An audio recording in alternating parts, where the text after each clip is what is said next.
just want to start by being really intentional on one thing, and I think I was on Saturday. There's nothing more important than the families. We have 8 families who lost loved ones. We have 2 families that have loved ones in the hospital in critical condition. So I want to be respectful of that. There's been a lot of talk, a lot of rumors, a lot of opinions, a lot of speculations, and where it's not helpful and it's harmful to the families, when it's authorities that's saying that. Everybody has their role in society, and I respect those roles. But I also expect us to be decent and consider those families.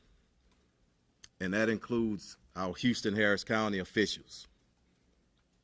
The rumors, speculations, your opinions, let them be that, but let us conduct our investigation. I just want us to all, as a city, as a nation, pray for these families. Can't imagine what they're going through right now. But while I'm going to discuss parts of the criminal investigation and take a few questions, please be mindful. There are going to be a number of questions I cannot answer due to the ongoing investigation. That would include specific timelines, amongst other aspects of this tragedy. Timelines are a major focus of the investigation right now. This type of investigation is going to take weeks, possibly months. So I ask everyone to allow us to let the investigation lead us to the facts as to what, how, and why this occurred.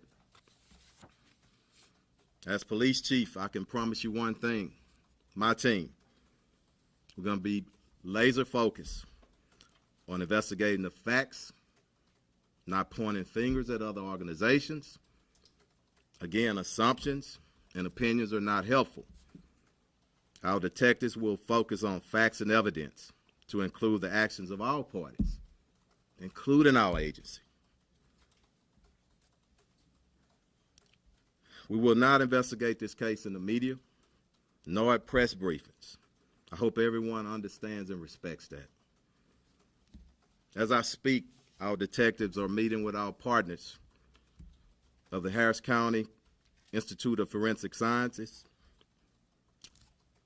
Autopsies and toxicology tests, it takes some time before that's completed. Understand we won't have the causes or manner of death right away. Our detectives have been working around the clock, and I want to thank them. Proud of the work that they're doing. They have viewed hours of video from the air, from the ground, and witnessed and gathered statements from numerous witnesses and victims. And there's still more to come. Let me talk about our role with the FBI, because that question has come up a lot over the past couple of days. Those are our partners. And my partner, Perry Turner, the FBI SAC of the Houston region, we talk about all major cases. That's the kind of partnership we have. If we need, and when we need their assistance, he's there. We have a meeting scheduled for, I think, sometime Friday, and he's there, the FBI and all other federal partners. Just to be clear, HPD Homicide is investigating this case. We're taking lead on it.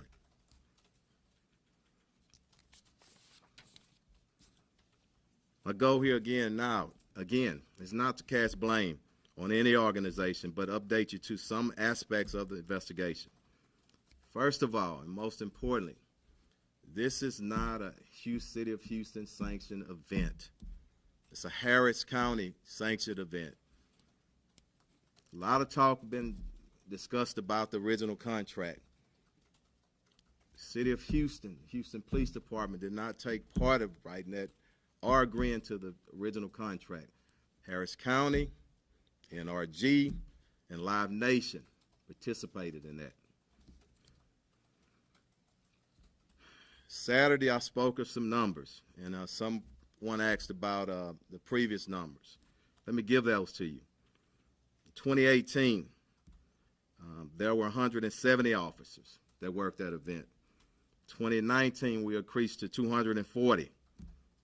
This year, the number was around 530. The investigation into the security of Live Nation, the security personnel, I'm not comfortable with numbers yet what they're giving us. The challenge is you have 3 or 4 security companies, and some of the records are not good. So I'm not comfortable with laying out a number. That's going to be part of the investigation. Questions asked to the roles of law enforcement. As any other event, law enforcement, and on this event, traffic enforcement, our roles, traffic management, securing the perimeter. Big thing and a big challenge was merchandise tents. Very sought after merchandise. That's what caused some of the kids rushing towards that and breaking barriers, breaking down barriers. The role of Live Nation, they had many roles out there, but one role was to secure what we refer to as mosh pits.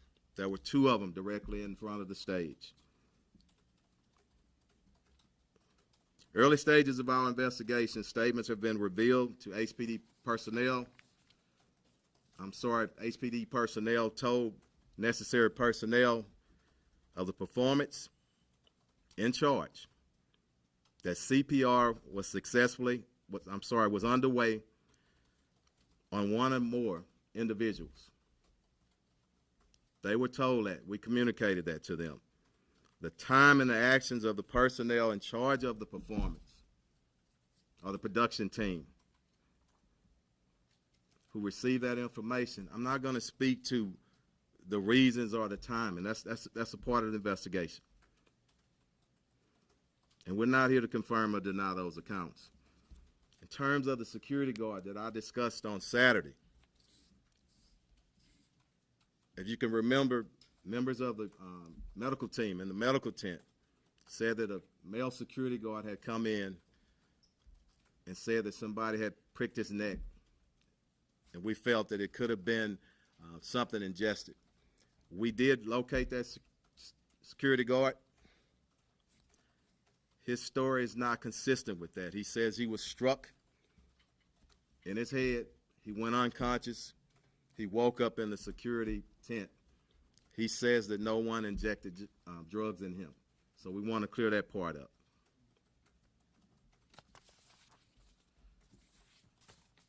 So at this moment, we'll open it up for questions. Chief Finner, do you anticipate at this point in the investigation that criminal charges will be filed at some point? I'm not sure, and I'm not comfortable with saying that. I will tell you that we're not going to leave any stones unturned. Let me get back here in the back, and then we'll get you. For an independent investigation? Let me get it, and I'll come back to you. Go ahead. My question, Chief. You said that you met with Travis Scott before the concert and expressed concerns about public safety for the event. At that time, did you believe that this was a safe event and that it should have continued? And a quick follow-up, if I may. Yeah, I had no reason to believe that it wasn't going to be safe, but I'm the kind of chief that I meet with people whenever I can, and that includes him. And we had a very respectful, few-minute conversation on my concerns. Go ahead. I'm sorry. Go ahead. I'll get you. Just 1 second. Y'all calm down. Okay, we'll get you. I'll get you next. Okay. I'll get you next. Hold up. We got it. I know you have a relationship with Travis Scott, as do other leaders in the city. Do you think you can fairly investigate this, and do you think there should be an independent? Let me clarify something. I'm glad you asked that. I'm a 54-year-old man, 32 years on this. I meet a lot of people. I was born and raised in here in Houston. So if somebody's referring to a special relationship, if you call meeting him twice, special relationship, and I'm not being smart, I just want to be open and transparent. That's not a close relationship to me. I've only spoken to him twice. So let's put that to rest. When was the last time you spoke Next with question. Travis Scott? Chief, when was the last time you I spoke think with we're good Travis on Scott ours. or his team? And is there there a focus of the criminal investigation on anything he did or didn't do on? I'm not going to speak to that. I told you. I told you I met him twice.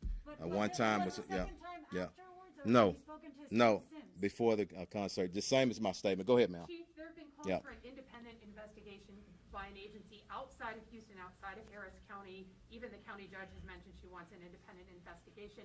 Can you say why you haven't turned things over to DPS, to the Texas Rangers, or to the FBI? Because I'm really confident in who we are here at HPD, and I think we can do our own investigation. And let's not jump ahead of things.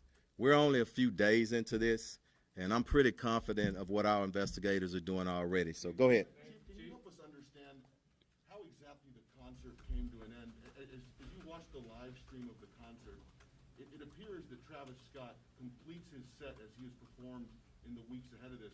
How was there no word, or where was the failure in ending this concert? I don't know, and that's part of the investigation. And I know y'all know everybody's is pretty savvy. You've been looking, and the timelines have moved, and that's why we shouldn't jump ahead of things. Let's just wait. That's part of the investigation, and we can promise you we're going to do a thorough investigation. Just help us understand, did he end his concert early? The concert was supposed to leave at I think the original time was what we say is 2300. That's 11 p.m. Okay. Was there anybody on his ear at any point? Was I'm there not anybody sure that's on part of his the investigation. Go ahead. Go ahead. Chief, just a Gotcha. quick question. Go ahead. What is I'll the come back nature around. of the crime that you're investigating? We're investigating anything, any and every aspect of this, and I'm not comfortable saying because we're on the preliminary, very early stages of it. So I owe it, our department owe it to those families, just as I said, to look at every aspect, how, why it happened. Okay. In the back here, and I'm gonna come back around, y'all. I'll get you. Yeah. Chief, that's the second question. Hold up, we're gonna get around. Yeah. Go ahead. Anyone in the department have the authority or ability to end the show? When you say authority and ability to end the show, we don't hold the plug, okay? But it's always in a plan, and it's always discussion of how that would happen. And that discussion was had we had those discussions, I meant to say, with the promoters.